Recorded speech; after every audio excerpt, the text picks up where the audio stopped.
First off, his command grab is actually, he runs and grabs you. Like, it's actually distanced. And now, if you're mid-screen, he'll throw you as long as he can, then let you go. But if you do it closer to the wall, see what happens, because it's a barrel of fun. Nope. Oh, you were like a pixel Why did you off. reset? Yeah. To get the run, man. All right. Oh. That's just terrible. The way that he slowly walks away is the best part. I like the way the victim slumps off. So would you say that Geras has some quarter carry capabilities? Oh, yeah. Yeah, there's a little bit of that going on for him. So that's his command grab. The opponent can actually duck it, but you can see that I think it'll even hit from the start of the round. I think you need to be just a step in, like a micro step.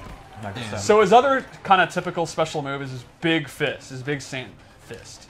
This is an awesome string ender. Like, it's a way to end strings safely. It's safe on block. It is a high, so if it's not a block string, like a safe block string, you can actually duck. Like, if he does a poke into it, you can actually interrupt it. But for the most part, when you're going to use it, it's going to be safe. And that's just kind of, you push him away, you get damage, you stay safe. But then we'll go into more of his, kind of what I was talking about, his wacky trap moves. First off, he has a sand trap. This does not auto-track you. You have to either do close, medium, or far, but it's one of a really good move to keep them out. He can kind of use that in the mid-range and predict that they're going to jump into it. He can use it far away if he thinks they're going to try to throw a projectile or they're going to try to do one of their long-range normals. It's one of those moves that just kind of controls space, and he's saying, stop, stop. And it seems pretty fast, too. It is super fast. There's no way, only Paulo would claim he can react to that. Paulo would use it for glue. Everyone else, you gotta like look for it. Now the thing is, to keep it balanced, is like I said, he has to know, is it close, medium, or far? So he's gotta predict where they are, and they gotta predict where he's gonna do it.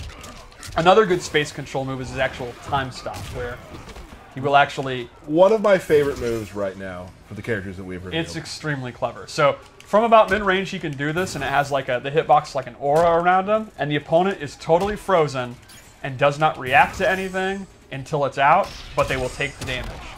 So you can actually see he can do an uppercut, and it won't knock them away. They just take real chunky damage, and then once the time stops over, they then react, and he can actually get combos. And you may have mentioned this. It takes a bar. Yes, it actually and this is a takes move stamina. that isn't amplified. Correct. It takes a bar regardless. What more could you do to that move? Right? Like, Yeah. You also cannot 2-in-1 into it. So he cannot use it to like do easy combos, but it's a great punisher. It's a high risk move, but it's super high reward. I've had a lot of fun doing it on jump ins. Yeah, that makes sense. I mean, come on. That's so good. All right. So So we made three loadouts just like Cabal, and they're kind of themed, and I'd like to talk about them. So this one we have up. This is... Well, go back to one. Okay, so this one is our sand-based one. I gave him space control sand moves. So he's going to have a sand trap that lays on the ground, quicksand, and that will actually slow their movement. Or they get sucked in. Right. We'll see it in about 2 seconds. you have a lot of fun creating these. Yes, I always do. Yeah. All right, so this one will push them in. And this, you can already imagine, if you're a grappler, you know what this would be used for. Yep. They literally are forced to come into his grapple position. So he can be using his quicksand moves to control space. The opponent is sitting there, they're scared of the command grab. You put that out, and they literally come to be, and they have no choice. The second move we gave him is Sand Pillar, which is very similar to Sand Trap, except it goes up the length of the sky. He still has to do close, medium, and far, and that'll actually pop them up. And what's super cool is the amplified version. Puts it on a timer.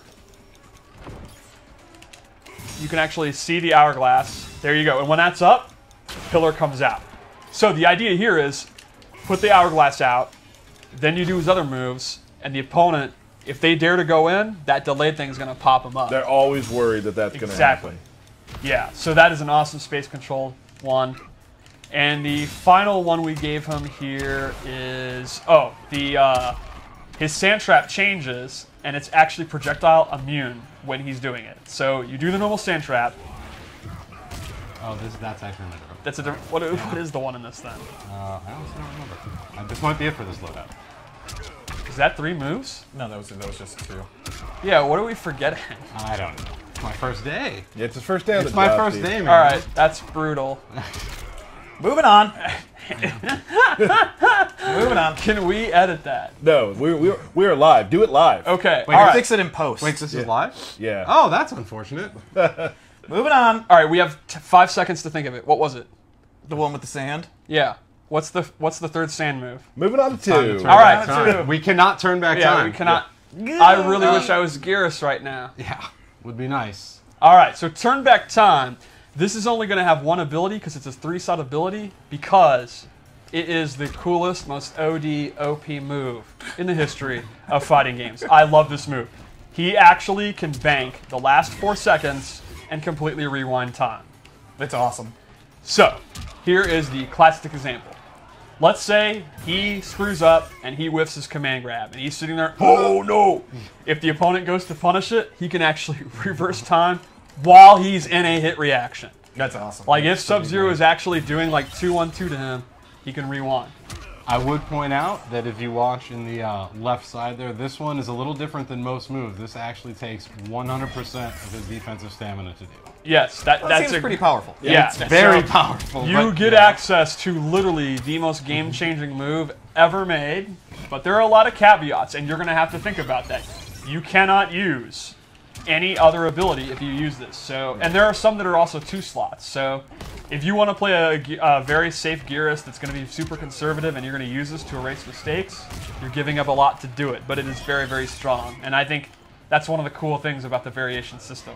It's so awesome. Because it's amazing. Oh. And let's check out his Fatal Blow, because its into is also extremely, extremely juicy. You know, I don't think I believe Ken that he's just as fast as Steve. It's my first day. Be nice. All right, so his super into has tons of range and is super fast, and he actually sucks you in. So let's go for it. I didn't even think that would hit, and it did. Yeah, my spacing. I don't know if we can talk about that. I've always said it. Yeah. Thank you, Tyler. At least someone defends me. All right, so let's go to Loadout 3. Steve would have been there already. Moving on. Oh my just god. saying. There's no dealing with you. Okay, that's fine. I mean, yeah, that's the life we live. So Loadout 3, I decided to make a melee-based one. So the first thing I did was I actually replaced his command grab with a choke slam, which is a hit throw. Now, one thing about Geras is he's not really like a combo master. He doesn't have a lot of pop-ups, but with this, he does. He can amplify it, and instead of throwing him on the spikes, he throws him into the sand portal and then gets a full combo. So, while you're giving up your key way of opening people up, you instead get a massive combo string that you can use to punish things or just use it in the neutral. And so if you're not really a grappler guy, but you think Geras looks really awesome. cool, Right. this is a great choice for you. Great news for you. Here's the move that you were looking for earlier. The projectile immune sand trap. Yes, so if you're getting zoned out badly, normally when you do the sand trap, when he's going into the animation, you can hit him out. Like if Sub-Zero had done the freeze, he'll still get frozen. But with this version, he's actually projectile immune once he's sinking in. So it's great for anti-zoning. And he does a great Kali chop, so that makes me super The happy. chop is fantastic. Yeah, the chop is tremendous. Look at the way their body goes. Like, just get out of here, like garbage. And then lastly, this gives him a souped up big punch. He's actually able to charge it. And the longer he charges it, the more damage it's going to do. And what's cool is it's actually stored. He can charge it up a couple of levels, let it go back to fighting, and the next time he uses it, it remembers how much it was charged. So he could kind of charge it up, make it do a lot more damage, not actually use it, go back to playing it, charge it up a little bit more, and then when he finally wants to cash in, Boom. that was a lot of damage. Dirty. So that's an even bigger fist. Awesome. So he's got a big fist and then a bigger fist. So just like Cabal, it's how do you want to play? Do you Right. want to just go in with forward one and charge up your big fist and cash in for big damage?